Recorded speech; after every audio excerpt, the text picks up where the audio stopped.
Hello, this is a Devil Fruit Collector, and welcome to another video on the One Piece card game. Today, I'd like to go over the cards that were in the promotion pack that was given out at Anime Expo, and and Starter Deck 02 Worst Generation. First of all, I'd like to give thanks to the Japanese One Piece card game page for giving me access to the Japanese card game website where I can actually look at the card list, because the English one doesn't have this yet. I will leave a link to this Twitter page in the description, just in case anyone else wants to check out their announcements. First is the promotion pack. First off, we have the 6-cost 7,000 power Luffy. It reads Don 2, so if you have two Don cards equipped to it, he gains Rush, which means you can attack on the first turn played. Usually, characters have a form of summoning sickness. Next is an event card titled I Smell Adventure Ahead. It costs 1, and you can turn all cards in your hand to the deck and shuffle your deck, then draw cards equal to the number you turn to your deck. So it's kind of like a reload for if anyone knows Yu-Gi-Oh cards. It's essentially the same thing. There also has a trigger effect where you can just activate some main effect. So if you draw it as a life card, you can just shuffle your hand. And I don't see this seeing too much play on the top of my head. I don't know. I haven't really thought about how much you want to see specific cards, because I feel like you just go -1 in card advantage. Same thing, same reason why you wouldn't really play reload in Yu-Gi-Oh! Unless for certain circumstances. Next is Eustis Kidd is a green card with a cost of 3 and a power of 4,000. I wouldn't be surprised if we see a similar card in here. Oh, we don't actually. We don't get another Eustis. Because I know, like, in the Straw Hat starter deck, let me go over to it actually real quick. They have multiple Luffys in it, don't they? If it would like to load. Oh. There we go. Yeah. So Luffy is the leader, and then you get another Luffy right here. So I thought maybe you get a similar one in the Worst Generation pack. Next, sorry, I go over the details of this one, huh? Don 2, this character gains double attack. It deals 2 damage. I've never read this effect on a card before. That's a pretty interesting effect. So I suppose you could like buff up your entire board and make sure this one kid, can attack over a leader card. A lot of them in the starter decks at least seem to have 5,000 power and 5 life. I haven't seen the Crocodile card yet. I'll go over that in the next video actually. I think this could be a pretty decent effect, honestly. So good card to get out of the promotion pack, honestly, if you got one. Next, Crocodile is a blue card, cost of 4 and a power of 5,000. If you don 1, it's a blocker. And that is about it for the card. I like the card right here. Crocodile is one of my favorite characters in the entire show, so very happy to see a lot of representation for him in the beginning of the card game here. Next, Kaido with a cost of 7 and a power of 8,000. This is different from the one you get in the starter deck. That one has 10,000, and I believe it still costs 7. So I wonder how good this card's effect is. Effect main, Don -2, so you return 2 from your cost area back to the deck. This character gains Banish. During this turn, when this card deals damage, the card is trashed without activating its trigger. Whoa. That's pretty interesting, actually. So it's like, it's a way to remove something. If it has an effect when it gets destroyed, it just doesn't activate it. That is a very interesting card. Well, I believe that wraps up the promotion pack. And I just wanted to go over this real fast before I get into the main course, the starter deck here. First off, we have the leader card, Eustis Kidd, with a power of 5,000 and a life of 5. Effect main, once per turn, with this, you have to rest 3 Don cards. You may trash 1 card from your hand and set this leader as active. Interesting. So, if you have, like, if you attack with this kid, and it has, like, 2 Don cards equipped to it, so it's up at 7,000, and you still have 3 in your cost area, you attack into their leader, and it goes through, you can tap 3, and then this activates it. You have to discard 1, which is kind of unfortunate, but like I said earlier, I don't know how much card advantage having cards in your hand is going to really matter, because the way like counter cards work, where you have to discard them to boost a character's power. Next we have Veto. No effect. Has a counter of 1,000. Uh, power cost of 3. Sorry, and a power of 5,000. Pretty basic card, honestly. Next we have Rouge with a cost of 2, a power of 3,000. Yeah, it's kind of like undermining what Rouge's character is, but whatever. Oh wait, never mind. The Dawn effect is what it comes in, I guess. If you have 3 or more characters, this card gains 2,000 power. Has a counter of 1,000. That's okay, I guess, because you need to have a Dawn card equipped to it and have 3 or more in the field. Like, it's a very slow card despite it having only 2 cost. Plus, with it being 3,000, I mean, I really don't see this having much play in my opinion, but I might be wrong. It's always something I realize about Yu-Gi-Oh! Is you really don't know how strong a card is going to be until you have actually play tested with it.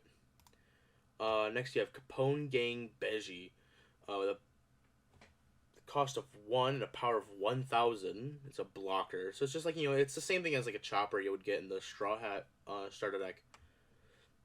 Next card, Killer. Yes, the vice captain to the Captain Kidd Pirates, the Kidd Pirates. Yeah, okay. On play, KO one of your opponent's rested characters with a cost of 3 or less.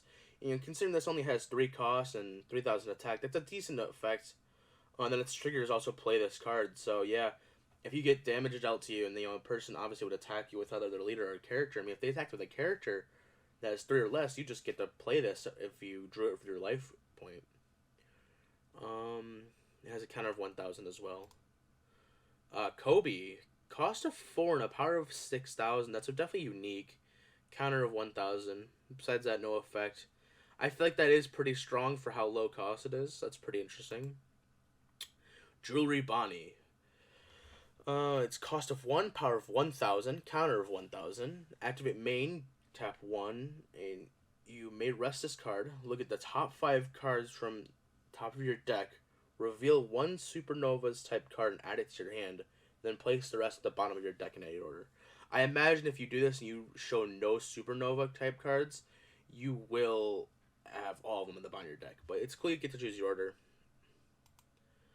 Scratchman Apu, cost of 2, power of 3,000, a counter of 2,000 as well. Don 1, when attacking, rest 1 of your opponent's Don cards. Oh, it's very situational. I feel like if this game had a side deck, which I don't imagine it will be or will have, I feel like this card would be a lot better for this deck. But itself in a vacuum, I don't think is going to see any play unless there's a certain meta that really revolves around an opponent's decking a lot of Don cards and activating on your opponent's turn. Trafalgar Law, love this artwork. That's a nice artwork covering the entire page here.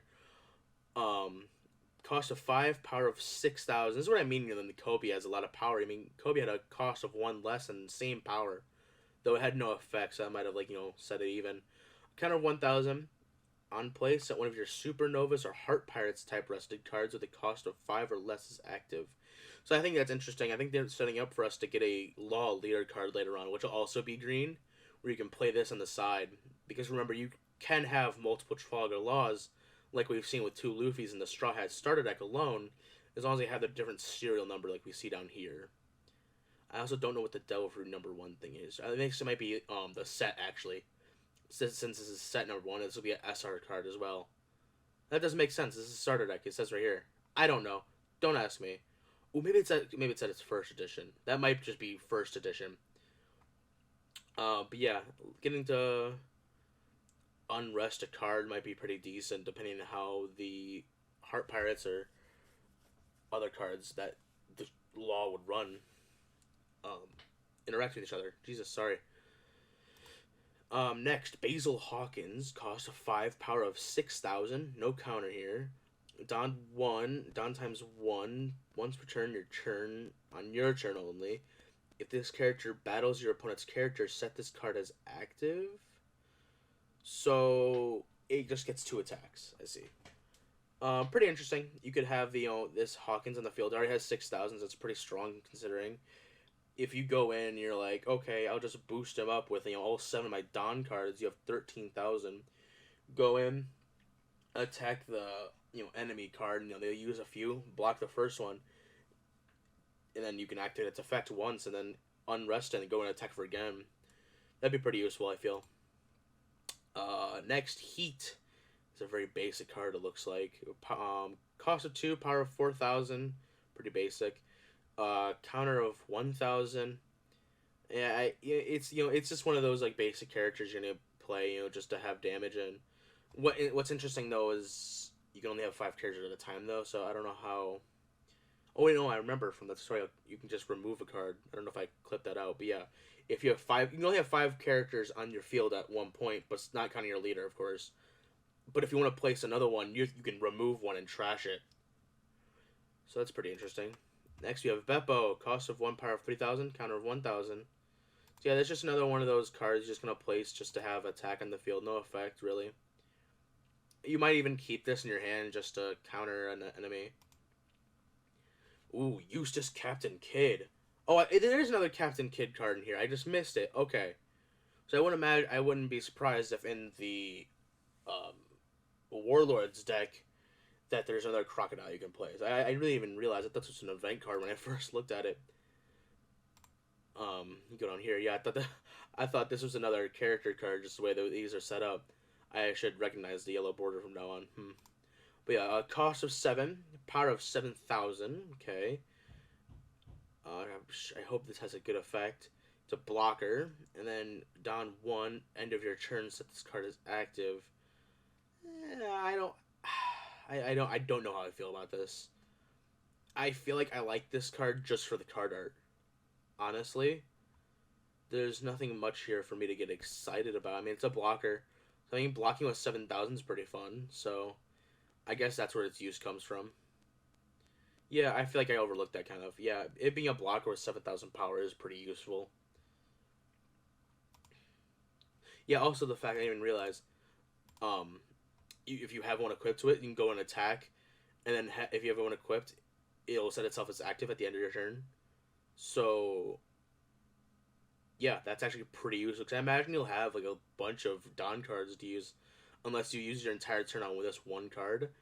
This cost up here is really what draws it back, I guess. But yeah, no, really good card, I think. Actually, looking back at it, X Drake, cost of 4, power of 5,000, a 1,000 counter. Okay, and Dawn times 1. Your turn, this character is rested. Your supernovas are Navy type leaders and characters gain 1,000 power.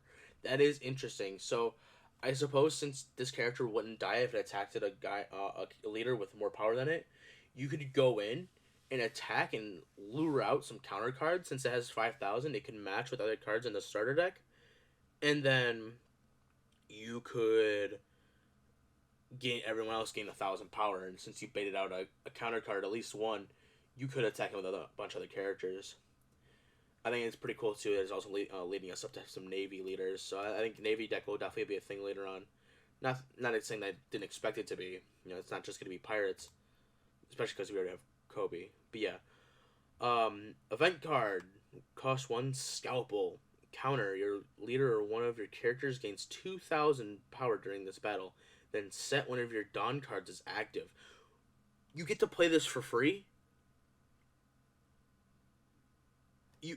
You get to play this for free. This is a free event card. This is busted, in my opinion. Especially because of how power reliant everything is so far. I think you could definitely do a lot of good stuff with this. Wow. That is a free counter card. This is technically a cost 0. Holy Lord. Wow. Okay. Trigger, set up to 2 of your Dawn cards as active. Pretty nice. It's one of those ones where, it's like, oh, okay, cool, I got to draw it. I can trigger it right away. Sick. 2 cost event card repel. This is Kid using his magnet fruit to shoot something away. Counter, your leader or one of your characters gains 4,000 power, and then set one of your Dawn cards active. This is a plus 4,000 just for the cost of 1 Dawn card. That is insane. That is absolutely bonkers. Wow. Okay. I think this is the last one. Yes, it is. Last one. Straw Sword is a scene from Wano here. Cost 2. Main. rest one of your opponent's characters. So if your opponent has a blocker that's really been bothering you, let's say it's a green against green. Both you using this exact starter deck. And they have that Eustis Kidd blocker on the field. Pay 2, rest it, bam. As a trigger, you can play one Supernova's type card with a cost of 2 or less from your hand. Wow, okay. I like it, I like it. This is a pretty good one. These event cards are really what's lighting up this entire structure deck for me. Not structure, starter deck, rather. I hope you enjoyed the video. That's all I really have for today. I'm very excited to be able to play this later on. There is a super pre-release event coming in September 30th through October 6th. I'm pretty excited for it. I hope you all are too. Thank you very much for watching.